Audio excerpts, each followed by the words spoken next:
তামিম দারি একজন সাহাবী, কি নাম? তামিম দারি রাদিয়াল্লাহু আনহু। তিনি একবার 30 জন বা 40 জন সাথীকে নিয়ে সাগরে সফর করতে শুরু করলেন। প্রচণ্ড ঝড় আসলো, সাগর তাদেরকে প্রায় 1 মাস সমুদ্রের মধ্যে ঘুরালো। এক পর্যায়ে একটা দ্বীপে তারা নোঙর করতে পারলেন। সেই দ্বীপে তারা একটা প্রাণীকে দেখতে পেলেন, যেই প্রাণীর গায়ে প্রচুর লোম ছিল। কি ছিল? লোম। এত বেশি লোমকূপ যে তার চেহারা কোনটা আর পিছন দিক কোনটা এটা আইডেন্টিফাই করা যাচ্ছে না। এবং বিস্ময়কর বিষয় হচ্ছে, এই প্রাণী কথা বলা শুরু করলো। তারা বলল, তোমরা কারা? তারা বলল, আমরা আরব থেকে এসেছি। এরকম কিছু কনভারসেশন হলো। তখন সেই প্রাণী বলল, তোমাদের অপেক্ষা করছে একজন ব্যক্তি, আমার সাথে আসো। তখন এই 30 জন বা 40 জন সাহাবী তারা তামিম দারির সাথে গেলেন। সাহাবী বলছে এই অর্থে যে তারা পরবর্তীতে মুসলিম হয়েছিলেন, এই ঘটনার পরে তারা মুসলিম হয়েছিলেন, আলহামদুলিল্লাহ। তো তারা গিয়ে দেখলেন শেকল দিয়ে একজন ব্যক্তিকে বাঁধা আছে, যেই ব্যক্তি খুবই শক্তিশালী, তাকে শেকল দিয়ে বেঁধে রাখা হয়েছে। এবং সেই ব্যক্তি তাদেরকে জিজ্ঞাসা করছিল, তোমরা কোত্থেকে এসেছো? তামিম দারি রাদিয়াল্লাহু আনহু তিনি বলছেন, আমরা মক্কা থেকে এসেছি, মদিনা মক্কা থেকে এসেছি। কি উদ্দেশ্যে? এই উদ্দেশ্যে, তোমাদের সেখানে একজন ব্যক্তি আছে মুহাম্মদ, তার কি খবর? তামিম দারি রাদিয়াল্লাহু আনহু বলছেন, তার খবর হচ্ছে বালতির মতো। কিসের মতো? বালতির মতো। কখনো তিনি বিজয় লাভ করছেন, কখনো আবার মুশরিকরা বিজয় লাভ করছে। মানে বদরের যুদ্ধে তিনি জয়লাভ করেছেন, উহুদের যুদ্ধে আবার মুশরিকরা মুসলিমদেরকে বিপর্যয়ের সম্মুখীন করেছেন। জিজ্ঞাসা করলেন, তাবারিয়া হ্রদ চেনো? তিনি বলছেন, হ্যাঁ চিনি। তাবারিয়া হ্রদে কি পানি আছে? তামিম দারি রাদিয়াল্লাহু আনহু বলছেন, হ্যাঁ পানি আছে। এই ব্যক্তি তখন বলছে, অতি শীঘ্রই সেখানে কোনো পানি থাকবে না। আবার প্রশ্ন করছেন, বাইসানের খেজুর গাছের নাম শুনেছ? তামিম দারি বলছেন, শুনেছে। সেখানে কি খেজুর আছে? তামিম দারি বলছেন, প্রচুর খেজুর আছে। এই ব্যক্তি বলছে যে অতি সত্বর সেখানে কোনো খেজুর থাকবে না। এরকম কিছু কথা বলার পরে তামিম দারি তাকে জিজ্ঞাসা করলেন, আপনি কে? এত প্রশ্ন জিজ্ঞাসা করছেন, তুমি কে? তোমার পরিচয় দাও। তখন এই ব্যক্তি বলছিলেন, আমার পরিচয় তোমরা খুব শীঘ্রই জানতে পারবে। অতি শীঘ্রই আমি এই শেকল থেকে মুক্ত হব এবং পুরো পৃথিবীতে আমি 40 দিন রাজত্ব করব। কতদিন? 40 দিন। তবে মক্কা এবং মদিনায় আমি প্রবেশ করতে পারবো না, কারণ সেখানে প্রবেশ করতে ধরলেই দেখা যাবে আল্লাহর ফেরেশতারা খোলা তরবারি হাতে মক্কা মদিনা পাহারা দিচ্ছে। তবে আমি আমার পরিচয় জানিয়ে দিচ্ছি, আমি হচ্ছি তামিম দারি রাদিয়াল্লাহু আনহু। তিনি এসে এই ঘটনা নবী সাল্লাল্লাহু আলাইহি ওয়াসাল্লামকে বললেন। বলার পরে নবী সাল্লাল্লাহু আলাইহি ওয়াসাল্লাম তার চেহারাটা উজ্জ্বল হয়ে উঠল। তিনি মিম্বরে দাঁড়িয়ে বললেন, আমি কি তোমাদেরকে বলিনি এইরকম একটা সত্তার কথা, এমন একটা ভয়ঙ্কর ফিতনার কথা? সাহাবীরা বললেন, হ্যাঁ আপনি বলেছিলেন। তামিম দারি আজকে সেটাই দেখে এসেছে, তোমাদেরকে সেই ঘটনা সে ব্যক্ত করছে। এখান থেকে আমরা বুঝতে পারলাম যে একটা দ্বীপের মধ্যে বন্দী ছিল বা আছে, হয় ছিল বা আছে। এখন ছিল না এখনো আছে, এর উত্তর খুঁজতে হলে আরেকটা হাদিস দেখতে হবে। এটা কোন হাদিস? সহিহ মুসলিমের। নবী সাল্লাল্লাহু আলাইহি ওয়াসাল্লাম মদিনায় বসবাস করছেন, মক্কা থেকে হিজরত করে মদিনায় এসেছেন। মদিনায় মাশাআল্লাহ তিনি ইসলামিক রাষ্ট্র প্রতিষ্ঠা করেছেন। বদরের যুদ্ধ হয়েছে, উহুদের যুদ্ধ হয়েছে, খন্দকের যুদ্ধ হয়েছে। ইসলামের একটা পুরো খিলাফা স্টেট যেটা আমরা বলি সেটা কায়েম হয়েছে। এর মধ্যে খবর এলো এক মায়ের একটা সন্তান হয়েছে, এই সন্তানটার সাথে যে আলামত এগুলো মিলে যাচ্ছে। ঠিক আছে, এই সন্তানের নাম হচ্ছে ইবনে সাইয়্যেদ। কি নাম? ইবনে সাইয়্যেদ। তো নবী সাল্লাল্লাহু আলাইহি ওয়াসাল্লাম ওমর রাদিয়াল্লাহু আনহু এবং অন্যান্য সাহাবীদের কিনে ইনভেস্টিগেট করতে গেলেন। ইনভেস্টিগেট করতে গিয়ে তাকে ডাকলেন, ইবনে সাইয়্যেদকে ডেকে বললেন, তার চুলগুলো কোঁকড়ানো ছিল চুলের মতোই, চোখের মধ্যে একটু সমস্যা ছিল, কারণ আমরা জানি ডান চোখে একটু সমস্যা থাকবে। আঙ্গুর কালার দেখেছেন? আঙ্গুর, চোখটা অনেকটা আঙ্গুরের মতো হবে, ফোলা। ইবনে সাইয়্যেদের কাঠামোটা মিলে যাচ্ছিল। নবী সাল্লাল্লাহু আলাইহি ওয়াসাল্লাম তাকে ডেকে বললেন, তুমি কি দেখো? ইবনে সাইয়্যিদ বলছে আমি আরশ দেখি। কি দেখি? আরশ বোঝেন তো? আচ্ছা, এখানে আরশের কথা যেহেতু এসেই গেছে, একটা কথা বলে দেই যে নবী সাল্লাল্লাহু আলাইহি ওয়াসাল্লাম একটা হাদিসে বলেছেন, কিতাবুত তাওহীদ গ্রন্থের মধ্যে আছে, আমরা যে পৃথিবীতে বসবাস করছি, এই পৃথিবী থেকে প্রথম আসমান মানে পুরো মহাবিশ্ব এর দূরত্ব হচ্ছে 500 বছরের রাস্তা। কত বছর? এভাবে দ্বিতীয় আসমান থেকে তৃতীয় আসমানের ডিস্টেন্স 500 বছরের পথ। কত বছর? এভাবে চতুর্থ, পঞ্চম, ষষ্ঠ, সপ্তম এই 7 আসমানের প্রত্যেক আসমানের ডিস্টেন্স হচ্ছে 500 বছরের রাস্তা। এর উপরে আছে কুরসি। কি আছে? ওয়াসিআ কুরসিয়ুহুস সামাওয়াতি ওয়াল আরদ। আয়াতুল কুরসি পড়েন নাই? আয়াতুল কুরসি ঘুমানোর সময় পড়েন কি? যে ব্যক্তি ঘুমানোর সময় আয়াতুল কুরসি পড়ে, সারা রাত আল্লাহর পক্ষ থেকে একজন ফেরেশতা তাকে পাহারা দিবে চান। কিন্তু এই কথা নাসা বিশ্বাস করবে না, এই কথা বিজ্ঞান বিশ্বাস করবে না, কারণ তাকে চোখে দেখা যায় না। তাদের একটা জ্ঞানতাত্ত্বিক দর্শন আছে, যেটা আমরা ইউনিভার্সিটিতে পড়ে আসছি দীর্ঘদিন। সেটা হলো, যা চাক্ষুষ দেখা যায় না এগুলোতে বিশ্বাস করতে নাই। পরীক্ষা নিরীক্ষা পর্যবেক্ষণের মাধ্যমে যখন কোনো সিদ্ধান্ত পাওয়া যাবে সেটাই জ্ঞান, এছাড়া জ্ঞানের কোনো অস্তিত্ব নাই। স্কুল থেকে শুরু করে পিএইচডি ডিগ্রি পর্যন্ত এই দর্শনের উপর ডিপেন্ড করে শিক্ষা নিচ্ছি আমরা সবাই। এখন যা দেখি না বিশ্বাস করব না। এই কারণে পশ্চিমার আল্লাহকে বিশ্বাস করে না, আল্লাহকে দেখা যায় না। ফেরেশতাকে বিশ্বাস করবে না, বলবে যে বোগাস কথাবার্তা। কোথায় ফেরেশতা দেখা যায়? যা দেখি না বিশ্বাস করবো কেন? আখেরাত দেখি না কেন বিশ্বাস করব? জান্নাত জাহান্নাম দেখি নাই কেন বিশ্বাস করব? জিন জাতি দেখি নাই কেন বিশ্বাস করব? আত্মা বা রুহকে দেখেছেন? রুহ বা আত্মা যেটা নিয়ে চলাফেরা করছেন দেখেছেন? কেন বিশ্বাস? কবরের আযাব কেন বিশ্বাস করব? এই কারণে তাদের দর্শন যেহেতু প্রোটেস্ট্যান্ট ভার্সনের জ্ঞানে বিশ্বাস করে, চাক্ষুষ দর্শন যেটা সেটাই জ্ঞান, এর বাইরে জ্ঞানের কোনো অস্তিত্ব আছে এটা বিশ্বাস করে না। এই কারণেই তারা ইমানের 6 পিলারের কোনো পিলারে বিশ্বাস করে না। আর ইমানের 6 পিলারই কিন্তু গায়েব। গায়েব না? আল্লাহ বিশ্বাস, ফেরেশতায় বিশ্বাস, নবী রাসূলগণ, আসমানি কিতাব, পরকাল, তাকদীর, এগুলো কি দেখা যায়? এমনকি আমরা তো আমাদের নবীজিকেও দেখি নাই, দেখেছি? সাল্লাল্লাহু আলাইহি ওয়াসাল্লাম। আমরা শুধুমাত্র কোরআন দেখছি এবং হাদিসের গ্রন্থগুলো দেখছি, এর বাইরে কিন্তু আমরা কিচ্ছু দেখছি না। তো তারা আবার পরিকল্পিতভাবে তাদের দর্শনটাকে প্রতিষ্ঠা করার জন্যে এবং আমরা যে গায়েবে বিশ্বাস করি এই দর্শনটাকে এলিমিনেট, বাতিল করার জন্যে কিছু শব্দ চালু করেছে। একটা শব্দ মৌলবাদী, একটা শব্দ ধর্মান্ধ। থামেন, ঠিক বেঠিক বলার দরকার নাই, ঠান্ডা মাথায় লেকচার শোনেন। কারণ কোরআন সুন্নাহর কথা ঠিক বললেও ঠিক, না বললেও কি ঠিক কিনা বলেন? মাশাআল্লাহ। আচ্ছা, পশ্চিমারা তাদের দর্শনটাকে বাস্তবায়ন করার জন্য, যে আমরা চোখে যা দেখি তাই বিশ্বাস করব, এর বাইরে কিছুই বিশ্বাস করব না, এই দর্শনটাকে সাবিত করার জন্যে এবং আমাদের যে গায়েবে বিশ্বাস, অদৃশ্যে আমরা বিশ্বাস করি, এটাকে এলিমিনেট, বাতিল করার জন্য এই শব্দ দুটো চালু করেছে। যখন আপনি বলবেন আমি বিনা বাক্য ব্যয়ে আল্লাহকে বিশ্বাস করি, মালায়েকা বিশ্বাস করি, নবী রাসূল বিশ্বাস করি, পরকাল, কবরের আযাব, জান্নাত জাহান্নাম সব বিশ্বাস করি, তারা আপনাকে বলবে আপনি ধর্মান্ধ। কারণ আপনি অন্ধভাবে বিশ্বাস করছেন। তো আপনি অন্ধভাবেই বিশ্বাস করছেন। তো আপনি কি প্রমাণ করতে পারবেন জিন জাতির অস্তিত্ব? আপনি কি ল্যাবরেটরিতে বসে বসে, আমরা যে ফিজিক্স, কেমিস্ট্রি, বায়োলজির ল্যাবরেটরিতে করেছি না প্র্যাকটিক্যাল, এই প্র্যাকটিক্যাল কাজগুলোর মধ্য দিয়ে কি আপনি আত্মার অস্তিত্ব প্রমাণ করতে পারবেন নাকি?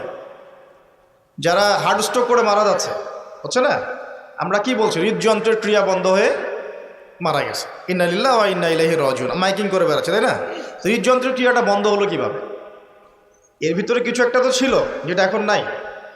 একটা ডেড বডির মধ্যে কিছু একটা নাই যেটা একজন জীবিত মানুষের দেহের মধ্যে আছে।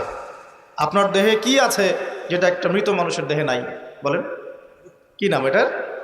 এই রুহটা কি পশ্চিমারা কি বিশ্বাস করাতে পারবেন? গিলাতে পারবেন? গিলাতে গেলে বলবে আপনি ধর্মান্ধ। কথা বোঝার চেষ্টা করেন কেন তারা শব্দগুলো ছড়িয়ে দিয়েছে। আর যখন আপনি এই মৌলিক বিষয়গুলো মেনে চলবেন তখন আপনাকে বলবে মৌলবাদী হয়ে গেছে। অথচ এই মৌলিক বিষয়গুলো মেনে না চললে কিন্তু আপনি মুসলিমই হতে পারছেন না। কেউ যদি আত্মায় বিশ্বাস না করে, জিন জাতিতে বিশ্বাস না করে, আপনার আল্লাহ অদৃশ্য বিশ্বাস না করে, আখেরাত অদৃশ্য জগৎ বিশ্বাস না করে, জান্নাত জাহান্নাম, কবরের আযাব, মিজান পুলসিরাতে বিশ্বাস না করে, সে কি মুসলিম হতে পারবে কিনা বলেন দেখি এবার। তাহলে মুসলিম হতে হলে আমাকে আল্লাহর কথা, আল্লাহর বাণীকে চোখ বন্ধ করে বিশ্বাস করতেই হচ্ছে। কোনো কোনো ক্ষেত্রে আল্লাহ পাকের আদেশের সামনে আত্মসমর্পণ করতে হচ্ছে বিনা বাক্য ব্যয়। এক্সাম্পল দিচ্ছি, এই যে ইব্রাহিম আলাইহিস সালামের ছেলেকে বলেছিলেন আল্লাহ পাক, বলেছিলেন, যার ফলশ্রুতিতে আমরা ঈদুল আজহা পালন করি না। আচ্ছা দেখেন, ইব্রাহিম আলাইহিস সালামকে আল্লাহ পাক বলছেন 3 দিন স্বপ্ন দেখিয়ে তোমার ছেলেকে করতে হবে, পরীক্ষা তোমার জন্য একটা। এবং তিনি গিয়ে তার সন্তানকে বলছেন, ইন্নী আরা ফিল মানামি আন্নী আসবাহু, হে আমার সন্তান, আমি স্বপ্নে দেখেছি আমি তোমাকে করছি, ফানজুর মাযা তারা, তোমার রায় কি আমাকে বলো। সন্তান বলছে ইসমাঈল আলাইহিস সালাম, ইয়া আবাতি ফাআল মা তু'মার, হে আমার বাবা, আল্লাহ আপনাকে যা আদেশ করেছেন তাই করুন। সাতাজিদুনি ইনশাআল্লাহু মিনাস সাবিরিন, ইনশাআল্লাহ আপনি আমাকে ধৈর্যশীল পাবেন। এই ছেলের বয়স কিন্তু আমাদের এই ইয়াং জেনারেশনের চেয়ে অনেক কম। যে জেনারেশন রাত 3টায় অ্যালার্ম দিয়ে যে আর্জেন্টিনা খেলা দেখতে ওঠে, এই জেনারেশনের চাইতে ইসমাইলের বয়স কিন্তু অনেক কম। তার বয়স তখন হয়তো 10 বা 12 বা 14। কি শিক্ষা দিলেন তার পিতা তার মা তাকে, যে আল্লাহর আদেশের সামনে জীবন দিতেও তার কোনো পরোয়া নাই। বলছে, আব্বা আপনি যা স্বপ্ন দেখেছেন, আল্লাহ আপনাকে যা আদেশ করেছেন আপনি করেন। তাহলে কোন শিক্ষার ঘাটতি আমাদের মধ্যে আছে, ভাবতে হবে না এগুলো। ইব্রাহিম আলাইহিস সালাম কিন্তু তার সন্তানকে মানুষ করেন নাই, মনে রাখবেন। তিনি মাঝে মাঝে আসতেন, যাওয়া আসা করতেন, কারণ তার আরেকটা পরিবার ছিল, সারা আলাইহিস সালাম, তার আরেকটা পরিবার ছিল, 2 স্ত্রী। তো তাকে মানুষ করেছেন কিন্তু তার মা হাজারা আলাইহিস সালাম। কোন মা? যেই মাকে ইব্রাহিম রেখে আসছেন কাবা ঘরে, মনে আছে? খাবারও ছিল না, পানিও ছিল না। তিনি বলছেন, আপনি কেন রেখে যাচ্ছেন ইব্রাহিম আলাইহিস সালাম বলেন, আল্লাহর হুকুমে। এখন এই মা বলছেন যে যদি আপনি আল্লাহর হুকুমে আমাকে রেখে যান, আমাদেরকে রেখে যান, ইনশাআল্লাহ আল্লাহ পাক আমাদেরকে ফেলে দিবেন না। তো এই মায়ের গর্ভ থেকে ইসমাইল হবে না তো কি আমাদের মা বোনদের গর্ভ থেকে ইসমাইল হবে? আমাদের মা বোনরা এখন কি করে? সারাদিন যে মুভিজ, যে সিরিয়ালস, স্বামীকে সম্পত্তির জন্য প্যারা দিতে দিতে স্বামীর হার্ট স্ট্রোক করে ফেলে। বহু স্বামী আছে হারাম খাইতে চায় না, স্ত্রীর পাল্লায় পর হারাম খায়। হ্যাঁ, আমি কিছু প্র্যাকটিক্যাল কথা বলছি। বহু স্বামী আছে হারাম খেতে চায় না, সন্তান সন্ততির স্ত্রীদের চাপে পড়ে তাকে 2 নাম্বারই করতে সে বাধ্য হয়। কেন করে? পরিবারের জন্য করে। আমরা কিন্তু বোকা পুরুষ মানুষ, আমরা যারা আছে আমরা কিন্তু আসলে বোকা জাতি, জানেন? আমার বয়স অনেক কম যদিও আপনাদের চাইতে, তবে আমি কিছু বিষয় ফিল করেছি আমার লাইফে, যেটা আমি মনে করি আলহামদুলিল্লাহ আল্লাহ পাক আমাকে নিয়ামত দিয়েছে। যেমন আমি ফিল করেছি আমার লাইফে যে মানুষের আল্লাহ ছাড়া আপন বলতে কেউ নাই, এটা আমি ফিল করেছি। আল্লাহ পাক ছাড়া একজন মানুষের সত্তাগত আপন, আপনার সত্তা আত্মাগত আপন বলতে আসলে কেউ নাই পৃথিবীতে। যারা আছে আমাদের আশপাশে সবাই সবার স্বার্থে থাকে, সবাই সবার প্রয়োজনে থাকে। প্রয়োজন শেষ হলে আপনাকে চিনবেও না অনেকে। আমি যখন ইন্তেকাল করব, এমন হবে 40 দিন পর কেউ আমাদের কবর জিয়ারত করবে কিনা সন্দেহ আছে। এগুলো বাস্তবতা। আর আমরা বোকা কেন জানেন? আমরা এই দুনিয়ার মানুষদের স্বার্থেই, আমার আশপাশের মানুষগুলোর স্বার্থেই সারা জীবন আল্লাহর বিরুদ্ধে চলি, হারাম খাই, সুদ খাই, ঘুষ খাই, দুর্নীতি করে ওদের মুখে হাসি ফোটানোর জন্য। যেই মানুষগুলো আমাকেই চিনবে না পরকালে, বা দুনিয়াতেই মারা গেলে আমাকে চিনবে না, তো সেই মানুষগুলোর জন্য আমি আল্লাহর বিরুদ্ধে চলে যাই। আমরা বোকা না? আর দেখবেন যেসব পুরুষের সৎ থাকতে চায় তারা শেষ বয়সে খুব একা হয়ে পড়ে। খেয়াল করে দেখেন, যে পুরুষটা সৎ থাকতে চায় শেষ বয়সে গিয়ে দেখবেন তারা খুব একাকিত্বে ভুগছে। আর এখন একটা কমন সমস্যা, এটা অনেক প্রবীণ মানুষ যারা আছেন তারা কিন্তু একাকিত্বে ভোগেন, খুব একাকিত্বে ভোগেন। স্ত্রী দেখছে না, সন্তান খোঁজ খবর নিচ্ছে না, বন্ধু বান্ধবরা নাই, হ্যাঁ, বৃদ্ধাশ্রমে গিয়ে পড়ে আছে। পরিবারগুলোতে এখন পুরুষ নির্যাতন বেরোচ্ছে আর কি। হ্যাঁ, কথা একটু ভিতর থেকে বোঝার চেষ্টা করবেন। হ্যাঁ, নারী নির্যাতন তো আছেই, আমরা জানি। এমন দুশ্চরিত্রের লম্পট অনেক পুরুষ আছে সমাজে, যৌতুকের জন্য মেয়েদেরকে চাপ দেয়, স্ত্রীদেরকে চাপ দেয়, তাই না? শারীরিক মানসিক নির্যাতন করে না? মেয়েদের প্রতিও চরম নির্যাতন হয়, কিন্তু পুরুষদের উপরেও কিন্তু দিন দিন নির্যাতন বাড়ছে। আমরা কিন্তু এই সেন্সে বোকা হয়ে গেছি। চালাক হব কখন? যখন আমরা আমাদের দুনিয়ার প্রতিটা কাজ আল্লাহর সন্তুষ্টির জন্য করব। দুনিয়ার প্রতিটা কাজ যদি আমরা আল্লাহর সন্তুষ্টির জন্য করি, তাহলে আমরা কারো ব্যবহারে কথায় কষ্ট পাবো না ইনশাআল্লাহ। কারণ আমাদের সলাত, ইন্না সলাতি ওয়া নুসুকি মাহইয়ায়া ওয়া মামাতি, আমাদের সলাত সব স্যাক্রিফাইস, জীবন মৃত্যু কার জন্যে? আল্লাহর জন্য। এখন আল্লাহর কাছে আমার এক্সপেকটেশন থাকবে যে আল্লাহর কাছে আমি চাই, কোনো মানুষের কাছে কোনো এক্সপেকটেশন নাই, তখন আপনি কষ্ট পাবেন না। জীবনে সুখে থাকার দ্য ফিলোসফি অফ হ্যাপিনেস হচ্ছে এটা। জীবনে সুখে থাকার, সুখী হওয়ার, এই দুনিয়ার জীবনে সুখী হওয়ার ফিলোসফি হচ্ছে আল্লাহ ছাড়া কারোর কাছে আশা করেন না। এবং আল্লাহ ছাড়া অন্য কারোর জন্যে কোনো কিছু করতে চান না, আল্লাহকে সন্তুষ্ট করার জন্য করতে যান, ইনশাআল্লাহ আল্লাহ পাক আপনাকে সব কিছুই দিবে ইনশাআল্লাহ। সম্মান, মর্যাদা, প্রতিপত্তি, মানুষের ভালোবাসা সবই পাবেন যদি আপনি আল্লাহর হয়ে যান। আমি একটু ভিতরে চলে আসছি আর কি, বাইরে আসে আবার আসেন। তো এই যে কুরসির কথা বলছিলাম, আয়াতুল কুরসি কেন তেলাওয়াত করবেন? কারণ রাত্রেবেলা একজন মালাক বা ফেরেশতা আপনাকে পাহারা দিবে ইনশাআল্লাহ। আর পশ্চিমাদের দর্শন বলে দিলাম, ওরা কিন্তু এই অদৃশ্যের জগতে বিশ্বাস করে না। এই কারণে আমরা যারা অদৃশ্যের জগতে বিশ্বাস করি, আমাদেরকে এইসব সাম্প্রদায়িক শব্দ দিয়ে তারা সারা বিশ্বের বুকে আন্ডারএস্টিমেট করার চেষ্টা করেছে। এগুলো ধরতে হবে এগুলা। সামনে আসেন। এখন কুরসির পরে কি আছে? এই কুরসির উপরে আছে একটা মহাসাগর। কি আছে? মহাসাগর। নাসা কি বলেছে এখন পর্যন্ত? এই জন্য আমরা কেউ বিশ্বাস করি না। কালকেই যদি দেখবেন নাসা বলে দেয় হ্যাঁ একটা মহাসাগরের সন্ধান পাওয়া গেছে, পৃথিবী থেকে লক্ষ কোটি আলোকবর্ষ দূরে, নাম দিয়ে দিল যে .FM0000mm2, একটা নাম দিয়ে দিল। ওরা তো এরকম নাম দেয় আর কি, তাই না? বাস তখন কিন্তু দেখবেন সারা বিশ্বের মানুষ চোখ বন্ধ করে বিশ্বাস করবে কি না? আমরা কিন্তু আল্লাহর প্রতি চোখ বন্ধ করে বিশ্বাসের জায়গায় এই পশ্চিমাদের উপর এখন চোখ বন্ধ করে বিশ্বাস করি। এটা কি বুঝেন? এটা কিন্তু শিরক হচ্ছে, এটাও শিরক হচ্ছে। তো একটা কথা মিস করে গেছি, ইব্রাহিম আলাইহিস সালাম করার যে পরীক্ষায় পড়েছিলেন তখন কিন্তু তিনি প্রশ্ন করেননি আল্লাহকে, আল্লাহ একজন মাসুম বাচ্চাকে কেন করব, এর পিছনে যুক্তি কি, এর পিছনে বিজ্ঞান কি, এর পিছনে দর্শন কি, প্রশ্ন করেছিলেন? তিনি একদম সামি'না ওয়া আতা'না, আল্লাহ পাক আদেশ করেছেন, চোখ বন্ধ করে পালন করতে গিয়েছে। ইব্রাহিম আলাইহিস সালাম অন্ধভাবে আল্লাহর আদেশ মেনে চললেন না? আর ইব্রাহিম আলাইহিস সালাম সবচেয়ে বড় মুসলিম না আমি সবচেয়ে বড় মুসলিম? বলেন, কে এই উম্মার নামকরণ করেছেন মুসলিম? সূরা হজ পড়ে দেখেন, হুয়া সাম্মাকুমুল মুসলিমিন। এই হুয়া মানে কে? মিল্লাতে আবিকুম ইব্রাহিম, ইব্রাহিম আলাইহিস সালামের মিল্লাত, তিনি তোমাদের পিতা, যিনি তোমাদের নামকরণ করেছেন কি? মুসলিম। আর আমাদের আদি পিতা হচ্ছেন আদম আলাইহিস সালাম। তো দেখুন প্রিয় ভাইরা, এই মহাসাগরের উপরে আছে কুরসি, যার কথা আমি বলতে গিয়ে এখানে আসলাম। ইবনে সাইয়্যিদ কি বলছে? সে কি দেখে মনে আছে না ভুলে গেছেন? ইবনে সাইয়্যিদ কে? নবী সাল্লাল্লাহু আলাইহি ওয়াসাল্লাম যাকে ইনভেস্টিগেট করছেন মদিনায়, কোথায় একটু খেয়াল রাখেন, তামিমদারি দ্বীপে দেখে আসছেন। কোথায় দেখে আসছেন? দ্বীপে। আর নবী সাল্লাল্লাহু আলাইহি ওয়াসাল্লাম ইনভেস্টিগেট করছেন কোথায়? মদিনায়। আচ্ছা, তো এখন এই ব্যক্তি বলছে আমি আরশ দেখি। নবী সাল্লাল্লাহু আলাইহি ওয়াসাল্লাম বলে আরশ কোথায়? সে বলছে আরশ পানির উপরে। কোথায়? পানির উপরে। তখন নবী সাল্লাল্লাহু আলাইহি ওয়াসাল্লাম বলছেন তুমি তো তাহলে শয়তানের আরশ দেখছো। কার আরশ দেখছে? শয়তানের কিন্তু আরশ আছে, শয়তানেরও কিন্তু একটা আরশ আছে। কোথায় এটা জানেন? সমুদ্রের উপরে। অনেকে বলে যে ভাই বারমুদা ট্রায়াঙ্গেলে আছে নাকি, এটা আমরা জানি না, এভাবে বলা যাবে না, এটা আমরা ব্যাখ্যা করতে পারবো না, আল্লাহ ভালো জানেন। তো এখন শয়তানও কিন্তু সিংহাসনে বসে, দিন শেষে বসে ওর যে চেলা চামুন্ডা যারা আছে ওদেরকে ডাকে, ডেকে বলে আজকে কি করাইছো তোমরা? একজন বলে যে আমি তো জেনা করাই দিছি দুজনের মধ্যে, আমি মদ খাইয়েছি মানুষকে, আমি মানুষকে পরকীয়ায় লিপ্ত করেছি, আমি একজনকে একজনের বিরুদ্ধে উস্কে দিয়ে হত্যা করিয়ে দিয়েছি। এরকম করে শয়তানরা বলতে থাকে। তো ইবলিস বলে না, তোমরা তেমন কোনো কাজ করতে পারো নাই। ইতিমধ্যে একজন শয়তান এসে বলে যে আমি একটা কাজ করেছি। কি কাজ করেছো? যে আমি একটা পরিবারের স্বামী স্ত্রীর মধ্যে বিচ্ছেদ ঘটিয়ে দিয়েছে। কি করেছে? এটা এখন বেশি হচ্ছে না? বেশি হচ্ছে না? আপনারা খবর রাখেন না মনে হয়, পড়াশোনা করে দেখেন, প্রতি 3-4 মিনিট একটা ডিভোর্সের ঘটনা ঘটে, প্রতি 3-4 মিনিটের মধ্যে। এবার শয়তান তাকে ডাকে, এদিকে আসো, তুমি একটা কাজের কাজ করেছো।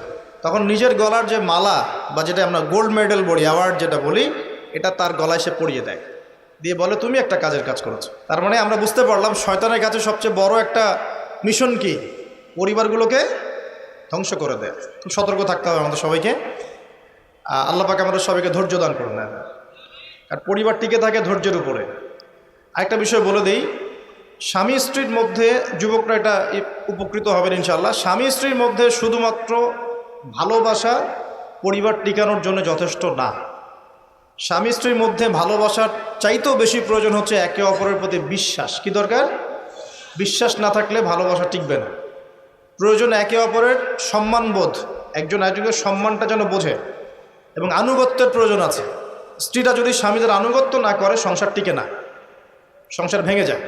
বিশ্বাস, আনুগত্য, ভক্তি, সম্মান, শ্রদ্ধা, এর সাথে যখন ভালোবাসা যুক্ত হবে তখন পরিবারটা ইনশাআল্লাহ জান্নাতি পরিবার। লাখ লাখ ছেলে দাঁড়িয়ে একটা পর্দার সামনে দাঁড়িয়ে আছে, গোল কখন হবে এই জন্যে, দেখছেন না? মিডিয়া এগুলো প্রমোট করছে না? ভাবখানে এমন যে কত সুখে আছি আমরা, তাই না? কি সুখ আমাদের, খেলা হচ্ছে, আমরা গোল গোল চিল্লাচ্ছি, খেলছে কোন টিম, সেই টিম আমাকেও চিনে না, আমার দেশের নামও জানে কিনা আল্লাহু আলাম। এমন কেন জাতিগতভাবে আমরা এমন কেন হলাম জাতিগতভাবে?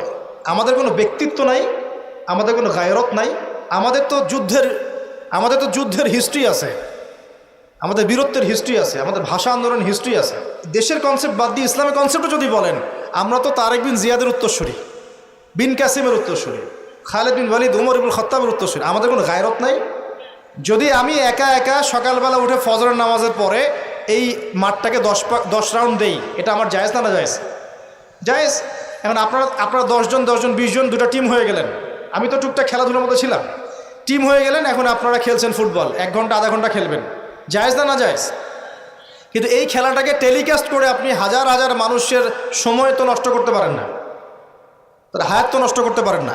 এই খেলাকে কেন্দ্র করে তো জুয়ার আসর বসাতে পারবেন না আপনি, এটাকে কেন্দ্র করে আপনি lakh lakh billion billion dollars খরচ করতে পারবেন না তো। অথচ আপনার পাশেই প্রতিবেশী রাষ্ট্র না খেয়ে মারা যায়, আমাদের পাশেই মিডল ইস্টের পাশেই প্রতিবেশী রাষ্ট্র না খেয়ে শিশুরা যাচ্ছে। প্রতিবেশী না খেয়ে থাকে, আমি পেট ভরে খাই, আমি মুমিন নাকি? প্রতিবেশী না খেয়ে থাকে আর আমি পেট ভরে খাই, আমি কি মুমিন নাকি? আর সারা বিশ্ব এই দিকে মানুষকে ফোকাস করে রেখেছে, বিশ্বের একটা অংশ এই দিকে ফোকাস করে রেখে তাদের এজেন্ডাগুলো ঠিকই বাস্তবায়ন করছে না। রমজান মাস আসে, দেখবেন রমজান মাস যখনই আসে দেখবেন যে নির্যাতন বেড়ে যায় উম্মার উপর। যে সময়ে উম্মার ইকোনমিক অবস্থা ভালো না, সামরিক অবস্থায় তাদের মুখাপেক্ষী হয়ে থাকতে হচ্ছে, যে সময় আমাদের ভিতরে পলিটিক্যাল বিরোধগুলো দেখা দিচ্ছে, আমরা ইউনাইটেড হতে পারছি না, যে সময় যুব সমাজরা মাদকে আসক্ত হয়ে আছে, পর্নোগ্রাফিতে আসক্ত হয়ে আছে, দিনের ইলম কালাম অর্জন করছে না, নামাজ ঠিক মতো পড়ছে না, কুরআন তেলাওয়াত করা শিখছে না, যে সময়ে ইভেন আলেম ওলামাদের মধ্যে ঐক্য দেখা যাচ্ছে না, যে সময়ের মধ্যে আমরা পরিবারগুলোর ভাঙন দেখতে পাচ্ছি, আমাদের পরবর্তী প্রজন্ম কোন পরিবেশে বড় হবে সেই নিশ্চয়তা দিতে পারি না। এই সমাজটা পরিবর্তনের দায়িত্ব আমাদের কারো ঘাড়েই নাই। শুধু কি পলিটিশিয়ানদের দায়িত্ব? শুধু কি প্রশাসনেরই দায়িত্ব? আমাদের সবাইকে নাকে তেল দিয়ে ঘুমানোর জন্য পৃথিবীতে আসছে? এই যুব সমাজ তো জানেই না, বোঝেই না ওদেরকে কি কারণে এই পৃথিবীতে পাঠানো হয়েছে। সে যে মুসলিম, তার যে দায়িত্ব কর্তব্য আছে, আল্লাহ পাক যে তাকে সৃষ্টি করেছেন তার ইবাদত করার জন্য এবং আল্লাহর জমিনে দিনটার প্রচার প্রসার ঘটানোর জন্য, তার কোনো ফিকির আছে? একটা পর্দার সামনে দাঁড়িয়ে সে আধা ঘন্টা 1 ঘন্টা 1.5 ঘন্টা সময় নষ্ট করে ফেললো, তার ফিজিক্যাল কোনো উপকারও কিন্তু নাই। আছে? কোন জায়গায় আপনি বাচ্চাকে রেখে যাচ্ছেন চিন্তা করে দেখেন একবার। একটা ছোট্ট বাচ্চার ইজ্জতের কোনো গ্যারান্টি পাচ্ছি না আমরা। মানুষ কোন জায়গায় চলে গেছে দেখেন, মাদক অ্যাভেলেবল হয়ে গেছে, পর্নোগ্রাফি দেখে না 5% ছেলেও পাওয়া যাবে না এখন। আর যারা দেখে ভিতর থেকে এরা পশু হয়ে গেছে, এর কাছে একটা বাচ্চাকে দিলেও সে রেপ করে রেখে দিবে। চিন্তা করে দেখেন না, বিগত 50 বছরে ধর্ষণের সংখ্যা বেড়েছে না কমেছে? কি পরিমাণ বেড়েছে, বেড়েছে কি পরিমাণে? পর্নোগ্রাফির পরিমাণটা কি পরিমাণ বাড়ছে, মাদক কি পরিমাণে বেড়েছে। এখন এই দায়িত্ব তো শুধু প্রশাসনের না, শুধু পলিটিশিয়ানদের না, আমাদের সবার দায়িত্ব আছে তো। আমরা যদি যার যার জায়গা থেকে দায়িত্ব পালন করতে আজকে পিছুপা হয়ে যাই, বিশ্বাস করেন আগামী 10-20 বছর পরে আমাদের সন্তানরা একটা ভয়ঙ্কর বিশ্ব দেখবে, আসে এমন একটা বিশ্ব দেখবে যার দুঃস্বপ্নের মতো কল্পনাই করে নাই। আল্লাহ আমাদেরকে বোঝার তৌফিক দান করুন। আমি হয়তো কিছুটা ইমোশনাল হয়ে বেশি কথা বলে ফেললাম, ভুল ত্রুটি হলে মাফ করবেন। সামনে আসেন, আমি বুঝাচ্ছিলাম যে এই 3টা জায়গা থেকে বের হবে এবং তার সাথে জয়েন হবে কারা? এবং এক শ্রেণীর নারী যাদেরকে আপনি ঘরে রাখতে পারবেন না। উদাহরণ যদি এত দূর চলে গেছে, আরেকটা জায়গার কথা আসছে যে বের হবে শাম এবং ইরাকের মাঝামাঝি একটা রাস্তা থেকে। শাম মানে হচ্ছে জর্ডান, লেবানন, এই যে পুরো কন্টিনেন্টটা আছে এটার নাম শাম। কি নাম? শাম, সিরিয়ার মধ্যে। আর ইরাক হচ্ছে এই যে আমাদের ইরাক তো চিনেন, এর মাঝখান থেকে একটা রাস্তা থেকে বের হবে। একটু ভূগোল ঘাটবেন, একটু জিওগ্রাফি পড়ে দেখবেন, ওর মাঝখানে এখন একটা রাষ্ট্রের জন্ম হয়েছে। এই রাষ্ট্রটা আজকে থেকে 100 বছর আগে বিশ্বের বুকে ছিল না। ছিল 1914 সালের আগ পর্যন্ত এরকম কোনো রাষ্ট্রের অস্তিত্বই বিশ্বের বুকে ছিল না। বিগত 100 বছরে এটা অস্তিত্ব লাভ করেছে, নাম আপনারা সবাই জানেন। এবং সেখানে শুধু রাষ্ট্র গঠন করেই তারা ক্ষান্ত হয় নাই, কিন্তু ওই যে বললাম 70,000 দিবি ইস্পাহানের, বললাম না? তার মানে অন্য হাদিসে লিঙ্ক করলে দেখা যায় নবীজি বলছেন যে সে বিশ্ব শাসন করবে এবং তার ফলোয়ার্স হবে কারা? মানে কারা? তো সে যদি রাষ্ট্র কায়েম অলরেডি করে ফেলে এবং সেখানে যদি বিশ্বের সমস্ত জায়গা থেকে এসেও যায় এবং ওরা সেখানে শক্তিশালী হয়ে যায়, তাহলে সশরীরে বের না হলেও তার অনুসারীরা কি বের হয় নাই? বোঝেন নাই কথা? বুঝছেন? এখন তার অনুসারীদের একটু অবস্থা দেখেন। বিশ্বের বড় বড় সেক্টরগুলোর কথা আমি জাস্ট মেনশন করে দিই। Politics, economics, finance, military section এবং মিডিয়া। বড় বড় 5-6টা সেকশন। একটা সেকশন আমাকে দেখাবেন যেটা ওদের নিয়ন্ত্রণের বাইরে আছে? এমন কোনো সেকশন নাই। এখানে শিক্ষিত মানুষ যারা তারা আমার কথা বুঝতে পারবে। বিশ্বের এমন কোনো সেকশন নাই যেটা ওদের নিয়ন্ত্রণের বাইরে। ইভেন এই যে প্রযুক্তিগুলো আমরা ইউজ করছি এগুলো সব কিছু ওদের নখদর্পণে আছে। এখন আমাকে একটা কোয়েশ্চেনের উত্তর দেন যে যদি আপনি বিশ্ব রুল করতে চান তাহলে আপনাকে বিশ্বের এই বড় বড় সেকশনগুলোকে রুল করতে হবে না? শ্রীলঙ্কা কি পারবে বিশ্বের অর্থনীতিকে নিয়ন্ত্রণ করতে? পারবে না, কারণ তার নিজের কোনো ইকোনমিক বেস নাই। পারবে কি? পারবে সারা ওয়ার্ল্ডের পলিটিক্সকে নিয়ন্ত্রণ করতে? পারবে না। মনে করেন কি পারবে সারা বিশ্বের ফাইন্যান্স এগুলো নিয়ন্ত্রণ করতে পারবে? সেখানে তো মানুষ অনুদানের উপর তারা চলছে না, তাদের তো জানমালের নিরাপত্তাই নাই। তার মানে যে বা যারা বিশ্ব শাসন করবে এবং তার অনুসারীরা তাদেরকে বিশ্বের বড় বড় সেকশনগুলো তো রুল করতে হবে, তাই নয় কি? সশরীরে বের না হলেও, সে সশরীরে না আসলেও তার ফলোয়ার্স যারা তারা কিন্তু অলরেডি রাষ্ট্র কায়েম করেছে, বিশ্বের বড় বড় সেকশন নিয়ন্ত্রণও করছে এবং ঐক্যবদ্ধ হয়েছে, রাজধানীও ঘোষণা করে ফেলেছে। এবার কি মিলাতে পারছেন কথা যে কোন দিকে আমি ফোকাস করছি? এবার আসেন, তাদের সাথে লড়াই করার ক্ষমতা সবার থাকবে না, এটাও সত্য। কারণ আসবে সে তাদেরকে নিয়ে বিশ্বের 40 দিন পুরো ম্যাসাকার করবে, পুরো বিশ্বটাকে 40 দিন সে শাসন করবে, যার প্রথম দিনটা হবে 1 বছরের সমান। কত বছর? কিভাবে হবে আল্লাহ জানেন, আমি ব্যাখ্যা করতে পারবো না। দ্বিতীয় দিন হচ্ছে 1 মাসের সমান, তৃতীয় দিন 1 সপ্তাহের সমান, তারপরের দিনগুলো আমাদের দিনের মতোই। কথা বুঝতে পারছেন? সে কি করবে? সে নিজেকে খোদা দাবি করবে, সে বলবে সেই খোদা আল্লাহ, এবং তার 1 হাতে জান্নাত 1 হাতে জাহান্নাম থাকবে। এই যে এই 1 হাতে জান্নাত মানে কি সত্যিকারের জান্নাত? ওই যে 2 2 4 যারা মিলায় বলবে হ্যাঁ সত্যিকারের জান্নাত। একটা বাহন থাকবে, গাধা বলা হয়েছে, যার বিশাল ডানা থাকবে, যে ডানার নিচে বহু মানুষ আশ্রয় নিতে পারবে, এবং সেই ডানাতে সে আকাশে চড়ে বেড়াবে। আকাশে উড়ে এমন কোনো গাধা আছে নাকি? আছে? যারা 2 2 4 মিলায়, যে 2 যোগ 2 লেফট হ্যান্ড সাইড সমান রাইট হ্যান্ড সাইড, এরা মনে করবে যে উড়ন্ত গাধাও মনে হয় আসতে পারে। আর যারা ইন্টেলেকচুয়াল থিঙ্কিংস রাখেন তারা বুঝবেন যে হতে পারে এটা এমন কোনো প্রযুক্তি যেটা দিয়ে সে আকাশকে নিয়ন্ত্রণ করবে। হতে পারে অত্যাধুনিক কোনো এয়ারক্রাফট, আল্লাহ ভালো জানেন। তবে উড়ন্ত কোনো গাধা যে হবে না এটা আমরা নিশ্চিত ইনশাআল্লাহ। তো এখানে অনেক রূপকথা আছে। সে ডান হাতে জান্নাত মানে যারা তাকে ফলো করবে সে ওদের সবাইকে প্রোগ্রেস দিবে, দুনিয়াতে শান্তিতে থাকবে। আর যে তার মানে আনুগত্য করবে না, জুলুমের শিকার হবে, ব্যাস জাহান্নাম। এ তো সরাসরি জান্নাত জাহান্নাম নয় যে ধরে ঢুকাই দিবে। জান্নাত কি হাতে নিয়ে ঘোরা সম্ভব? কখনোই না। তো এমনও একটা হাদিস আসছে যে সে একটা কওমের কাছে গিয়ে দাঁড়াবে, বলবে আমার উপর ঈমান নিয়ে আসো। কওম বলবে আমরা তোমাকে মানি না, এরা মুমিন হবে, মুসলিম হবে, আমরা তোমাকে মানি না। তখন সে তাদের উপর জুলুম করবে, দুর্ভিক্ষ চাপিয়ে দিবে। আরেকটা কওমের কাছে যাবে, বলবে আমাকে কি তোমরা রব হিসেবে মানো? তারা বলবে হ্যাঁ মানি। তখন তাদেরকে সে প্রোগ্রেস দিবে, দেখবেন আকাশকে আদেশ করবে বৃষ্টি হও, বৃষ্টি হবে, ফসল ফলো, ফসল ফলবে, গুপ্তধনগুলো বের করে ওদের হাতে দিয়ে দিবে। মানে আমি বুঝাতে পারবো না যেটা কত বড় ফিতনা।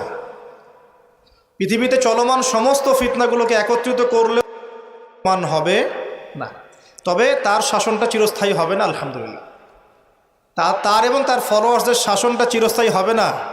তারা যে মনে করে বসে আছে যে এই সত্যিকারের, সে সত্যিকারের তারাই করার চেষ্টা করেছিল। তার নাম কি? ঈসা আলাইহিস সালাম। তিনি হচ্ছেন সত্যিকার। আল্লাহ পাক তাকে উঠিয়ে নিয়েছেন, তাকে আল্লাহ পাক নামাবেন দামেশকে, এবং তার হাতেই এই মিথ্যা মাসিহের মৃত্যু লেখা আছে ইনশাআল্লাহ তাআলা। এবং তারপর ঈসা আলাইহিস সালাম তার ফলোয়ার্স বা তার অনুসারীদেরকে নিয়ে বিশ্বের শান্তি প্রতিষ্ঠা করবেন ইনশাআল্লাহ। এটা সামনে আছে, মানে ইতিহাস শেষ হবে, সভ্যতা শেষ হবে নবী ঈসা আলাইহিস সালামের হাতে। এটা কত বছর বাকি আছে এটা আমরা বলতে পারবো না। হতে পারে 100 বছর, হতে পারে 1000 বছর, আমরা জানি না, আল্লাহ ভালো জানেন। কিন্তু একটা জিনিস আপনাকে ফোকাস করতে হবে যে সে সশরীরে বের না হলেও তার অনুসারীরা কিন্তু সারা বিশ্বাসকে শক্তিশালী। এটা আপনাকে বুঝতে হবে। একটা সুসংবাদ আপনার জন্য। নবীজি বলছেন সাল্লাল্লাহু আলাইহি ওয়াসাল্লাম, কোনো ব্যক্তি যদি সূরা কাহফের প্রথম 10টা আয়াত মুখস্থ করে বা শেষের 10টা আয়াত মুখস্থ করে বা এই দুটোই 20টাই করেন, ইনশাআল্লাহ আপনার জীবদ্দশায় যদি হয় সে আপনার কোনো ক্ষতি করতে পারবে না। এখন প্রশ্ন আছে আরো, এই সূরার মধ্যে কি আছে যা আপনাকে এই ফিতনা থেকে বাঁচাবে? এটা জানার জন্যে আপনাকে আসহাবুল কাহফের ঘটনা পড়তে হবে। ওই যে 9 জন যুবকের কথা বলেছিলাম, 309 বছর ঘুমিয়েছিল, আল্লাহ পাক আবার ঘুম থেকে উঠিয়েছেন। ডিটেলস বলার সময় নেই, বাসায় গিয়ে পড়বেন। এবং এই বিষয়গুলো বোঝার আগে মুসা এবং খিদর আলাইহিস সালামের ঘটনাটাও পড়তে হবে, যে বাহ্যিক চোখে যা দেখা যাচ্ছে ওটা বাস্তবতা নয়। বাস্তবতা ওটাই যে আল্লাহ নূর দিয়ে খিদর আলাইহিস সালাম দেখছেন। আমি একটা জায়গা থেকে আলোচনা শেষ করে দেবো এখানে। এই সূরার মধ্যে আরও একটা ঘটনা আছে যেটা আমি কোনোদিনও বলি নাই, আজকে বলতেছি আপনাদের সামনে। আপনারা সৌভাগ্যবান, এই ঘটনা আমি আজ পর্যন্ত কোনো লেকচারে বলি নাই। সূরা কাহফে আরও একটা বিষয় আছে যেটা আপনাকে চেনাবে সভ্যতাগুলো কেমন হবে। একটু মনোযোগ দেন প্লিজ, 10 মিনিট দেখুন। এই সূরার মধ্যে 4টা ঘটনা আছে। কয়টা? একটা হচ্ছে আসহাবুল কাহফের, একটা যুলকারনাইন আলাইহিস সালাম, একটা মুসা এবং খিদর আলাইহিস সালামের, আর একটা হচ্ছে এই ঘটনা, 2 বন্ধুর ঘটনা যা আমি কোনো লেকচারে এখনো বলি নাই। আল্লাহ পাক এই সূরার মধ্যে একটা বিস্ময়কর ঘটনা বলছেন। 2 বন্ধুর। কয়জন বন্ধু? এক বন্ধু প্রচণ্ড ধনী, এমন ধনী যে আল্লাহ পাক তাকে বড় বড় বাগান দিয়েছেন, খেজুরের, আঙ্গুরের, হ্যাঁ, বিশাল বিশাল বাগান, এবং তার মধ্য দিয়ে নদী চলছে। নদী, একটা নদী চলে যাচ্ছে ভিতর দিয়ে, 2 পাশে বাগান। তাহলে কত বড় প্রপার্টি চিন্তা করেন, একটু চিন্তা করেন। আমরা তো বিঘা আর এই যে শতকের হিসাব করি না। আল্লাহ বলছেন যে 2টো বিশাল জান্নাত দিয়েছিলাম তাকে, মানে বাগান দিয়েছিলাম, ফলের বাগান, মাঝখান দিয়ে নদী প্রবাহিত হচ্ছে, এবং প্রত্যেক বছর 2 বার করে এই জায়গায় ফসল ফলতো, প্রচুর ফসল হতো। তো এত ধন সম্পদ পাওয়ার পরে এই বন্ধু, মানে এই ব্যক্তি, তার এক গরিব বন্ধুকে নিয়ে এই বাগানে ঢুকেছে। ঢুকে হাঁটাহাঁটি করছে, গল্পগুজব করছে। গল্পগুজব করার এক পর্যায়ে গিয়ে এই ধনী বন্ধু বলে ফেলছে। কি বলছে? সে বলছে যে আনা আকসারু মিনকা মালা ওয়া আ'আসু নাফারা। হে আমার দোস্ত শোনো, আমি তোমার চাইতে মালে এবং সম্পদে অনেক সেরা। কে বলছে এটা? এই ধনী বন্ধু। আমরা কিন্তু এরকম কথা বলি না। এই ধনী বন্ধু হচ্ছে বস্তুবাদী মানুষ, মানে বাড়ি গাড়ি, টাকা কড়ি, স্ট্যাটাস, এটাই তার কাছে সব কিছু। বুঝতে পারছেন কথা? সে তার বন্ধুকে বলছে তুমি তো গরিব, আমি তোমার চেয়ে অনেক সেরা টাকায় পয়সায় ধন দৌলতে। এমন মানসিকতা আমাদের মধ্যে আছে না অনেকের? আচ্ছা, এবার সে আরও বলছে যে ওয়াদাখালা জান্নাতাহু ওয়া হুয়া যালিমুল লিনাফসি। সে তার জান্নাতে প্রবেশ করলো, তার নফসের উপর সে জুলুমও করে বসলো। কিভাবে জুলুম করলো? এভাবে সে বলছে ক্বালা মা আযুন্নু আন তাবিদা হাযিহি আবাদা। কে বলছে এটা? এই ধনী বন্ধু। সে বলছে, হে আমার গরিব বন্ধু শোনো, আমি মনে করি না, আমি বিশ্বাসই করি না, আমি মনে করি না যে আমার এই প্রপার্টি কখনো ধ্বংস হয়ে যাবে। আমি এটা বিশ্বাস করি না। বুঝতে পারছেন? ওই যে আমি পরকালে বিশ্বাস করি না, কিয়ামতে বিশ্বাস করি না, আখিরাতে বিশ্বাস করি না। কোন সভ্যতা বলেন? আচ্ছা, সে বলছে যে মা আযুন্নু আন তাবিদা হাযিহি আবাদা। আমি বিশ্বাস করি না, আমি মনে করি না যে এই প্রপার্টি কখনো ধ্বংস হতে পারে। ওয়া মা আযুন্নু সাআতা কায়িমা। আর আমি এটাও মনে করি না যে কিয়ামত কখনো হবে। বুঝতে পারলেন কথা? আমি এটাও বিশ্বাস করি না যে কিয়ামত কখনো। জি, শেষ করছি আমি। তার মানে কি, এই বন্ধুটা বস্তুবাদী না?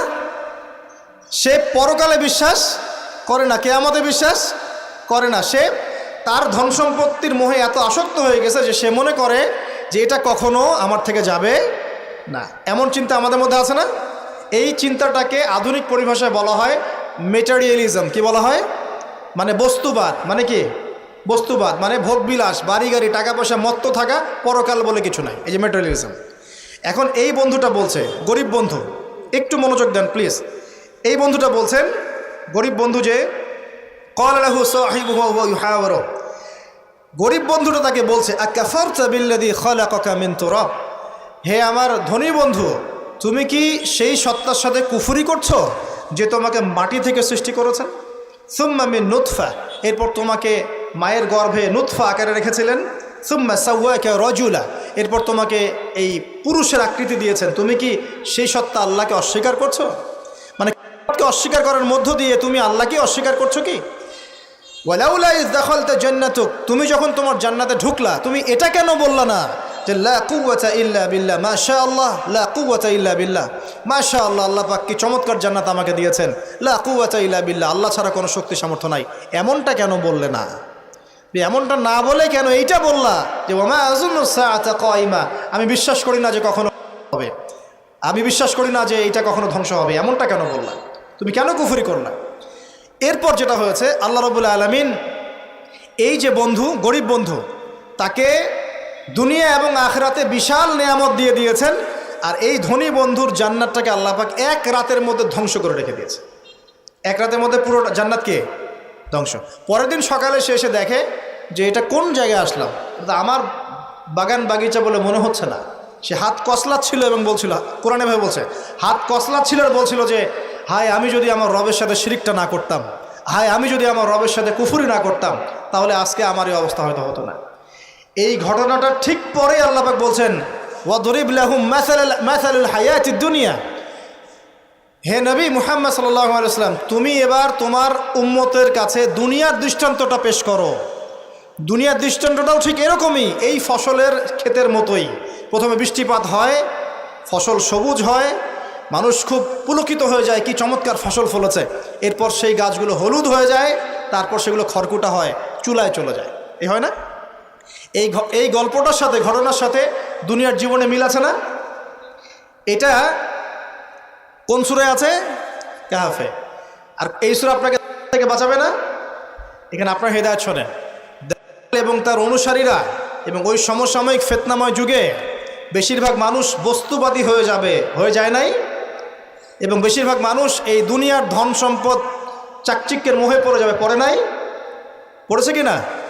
পড়েছে। এবং শুধু তাই নয়, তারা পরকালীন কনসেপ্টগুলোকে অস্বীকার করা শুরু করবে। ওই যে বললাম, আল্লাহ, ফেরেশতা, মালায়েকা, আখিরাত, এগুলো কিছু বিশ্বাস করবে না, মানুষকে ধর্মহীনতার দিকে নিয়ে যাবে। এটা নিয়ে যাচ্ছে না? এই তিনটা জিনিস খুব চলছে সমাজে এখন। একটা হচ্ছে এলিমিনেশন, মানে আল্লাহর কনসেপ্টটাকে বাদ দিয়ে দেওয়া। একটা হচ্ছে মেটারিয়ালিজম, মানে বস্তুবাদিতা। একটা হচ্ছে চ্যালেঞ্জ এগেনস্ট রিলিজন, ধর্মর এগেনস্টে চ্যালেঞ্জ করা। এগুলো চলছে না এখন? তো দেখুন, দাজ্জালের সভ্যতায় এগুলো হবে। এর সাথে আপনার বর্তমান সময়ের মিল কোথায়? মিল হচ্ছে, দেখুন, এই বিউটি কন্টেস্ট বলেন, আপনার ওয়ার্ল্ড কাপ বলেন, আপনার এই ইভেন্টসগুলো বলেন, ফ্যাশন শোজগুলোর কথাই বলেন, অপসংস্কৃতির কথাই বলেন, পর্নোগ্রাফির কথাই বলেন, এই মাদকের ভয়াল থাবার কথা বলেন, যে কোনো দিকে তাকান, এগুলোর প্রত্যেকটার উদ্দেশ্য দুনিয়া নয় কি? শুধু দুনিয়া না, পরকালীন কোনো স্বার্থ আছে? এগুলো করে পরকালে একটা নেকি হবে, কেউ দলিল দিতে পারবে কোরআন শোনা থেকে? তার মানে এই সমাজটা, এই সভ্যতা কি করেছে? দলে পুরো সভ্যতাকে গড়েছে এবং বস্তুবাদিতার দিকে মানুষকে প্রবৃদ্ধ করেছে।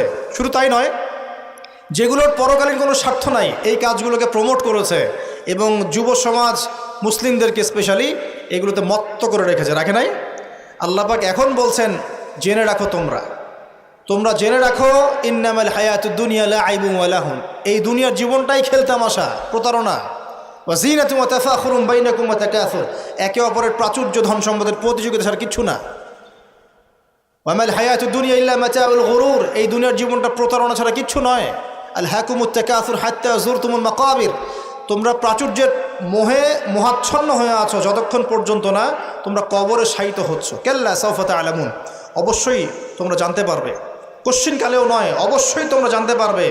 কাল্লা লাতুসআলুন্না ইয়াওমাইযিন আনিন নাঈম, তোমাদেরকে কিয়ামতের দিনে নিয়ামতগুলো সম্পর্কে জিজ্ঞাসিত হতে হবে। সূরা কাহফেই এই হেদায়েতটা আছে। এই দুই বন্ধুর ঘটনা আপনাকে দেখাবে কিভাবে বস্তুবাদী সভ্যতা এবং আল্লাহভীরু সভ্যতার কনফ্লিক্ট হয়। সর্বশেষে আল্লাহর অনুগত সভ্যতার জয় হয়েছে, বস্তুবাদী সভ্যতাকে আল্লাহ পাক ধ্বংস করে দিয়েছেন না? দিয়েছেন। এবং এই ঘটনার পরেই দুনিয়ার জীবনের দৃষ্টান্ত দেওয়া হয়েছে, যে দুনিয়ার জীবনটাকে আল্লাহ পাক বলেছেন খেলতামাশা, প্রতারণা ছাড়া কিছুই নয়।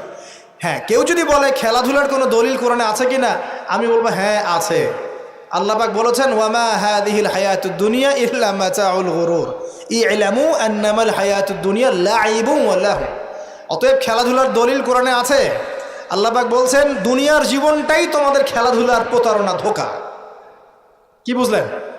এই দুনিয়ার জীবনটাই হচ্ছে খেলাধুলা, প্রতারণা, মোহ এবং ধোঁকা, এবং তোমাদের পারস্পরিক চাকচিক্যের প্রতিযোগিতা ছাড়া কিচ্ছু নয়। এখন এই সভ্যতার দিকে তাকাবেন চোখ কান খোলা রেখে, যে যত রকম ফাহেসা কাজগুলো মিডিয়া দিয়ে প্রমোট করা হচ্ছে, এগুলোর মূল উদ্দেশ্য হচ্ছে দুনিয়া, এবং মুসলিম যুবকদেরকে এবং উম্মাকে তাদের মূল উদ্দেশ্য থেকে সরিয়ে দেওয়ার চেষ্টা করা। আমাদের মূল উদ্দেশ্য কি? এক, আমাদের মূল উদ্দেশ্য ছিল জ্ঞান অর্জন করা। মূল উদ্দেশ্য ছিল জ্ঞান অর্জন করে আমল করা, আল্লাহ পাকের জমিনে দ্বীনের প্রচার করা। আমাদের পৃথিবীর মূল উদ্দেশ্য ছিল কি? পারিবারিক আদর্শ ঠিক করা, সন্তানদেরকে মানুষ করা, সমাজের কাঠামো ঠিক করা, হালাল খাওয়া, দ্বীনের দাওয়াতি কাজ করা, আল্লাহর জমিনে দ্বীনটাকে প্রচার করা, প্রসার করা, প্রতিষ্ঠার চেষ্টা করা। এগুলো আমাদের মূল উদ্দেশ্য ছিল। এখান থেকে সরিয়ে এনে আমাদের সবার চোখকে এখন বিভিন্ন আমোদ প্রমোদ ফুর্তির দিকে ফোকাস করে রাখা হয়েছে, এবং এর ফলশ্রুতিতে আমরা আমাদের দুনিয়াতে আসার উদ্দেশ্যটা কিন্তু ভুলে গেছে। প্রিয় ভাইয়েরা, সতর্ক থাকবেন। যে বিষয়টা যতটুকু লিমিট আছে, এই লিমিট ক্রস করতে যাবেন। যতটুকু করা জায়েজ আছে এতটুকু করবেন, যেগুলোতে জায়েজ নাই সেগুলো জায়েজ না। আল্লাহ রাব্বুল আলামিন আপনাদের সবাইকে ইসলামের বেসিক বিষয়গুলোর উপর টিকে থাকার তৌফিক দান করুন।